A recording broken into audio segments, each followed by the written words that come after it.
On 27th of January 2025. My lord, I had a Please. 21st, 27th. That's right. 27th at 2 p.m. No? 2 p.m. 2 p.m. Fair enough. Very true. Welcome viewer, আপনারা শুনলেন এই SSC 2016 শিক্ষক ও শিক্ষাকর্মী নিয়োগের এই panel বাতিল মামলা, যেটি আজ সুপ্রিম শুনানি হচ্ছিল। সেই সুপ্রিম শুনানিতে মাননীয় প্রধান বিচারপতি মহাশয় কিন্তু এই মামলাকে মুলতবি করে আগামী তারিখের ঘোষণা করলেন। আমরা জানি যে এই এসএসসি 2016 শিক্ষক ও শিক্ষাকর্মী নিয়োগের যে প্যানেল বাতিল মামলা, সেই মামলার কিন্তু আজ 15/1/2025 কিন্তু শুনানি ছিল মাননীয় প্রধান বিচারপতির বেঞ্চে, এবং সিরিয়াল নম্বর কিন্তু 34-এ।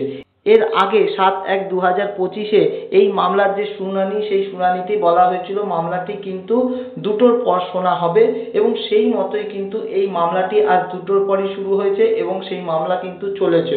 দীর্ঘ মামলা শোনার পরে কিন্তু পুনরায় আবার কিন্তু মামলাকে মুলতবি করা হলো, এবং এই মামলাটি আগামী 27/1/2025 মামলাটি আবার শোনা হবে সেই 2টোর পরেই, এবং সেই মতো কিন্তু আমরা দেখতে পাচ্ছি যে এখানে টেন্টেটিভ ডেট হিসেবেও কিন্তু সেই ডেট আপডেট করা হয়েছে। দেখুন 27/1/2025, অবশ্যই এটি একটি সম্ভাব্য তারিখ হিসেবেই কিন্তু এখানে মেনশন করা হয়েছে। যদিও প্রধান বিচারপতি নিজেই বলেছেন যে আগামী 27/1/2025 এই মামলাটি কিন্তু আবার শোনা হবে দুপুর 2টো নাগাদ, অর্থাৎ লাঞ্চের পরে।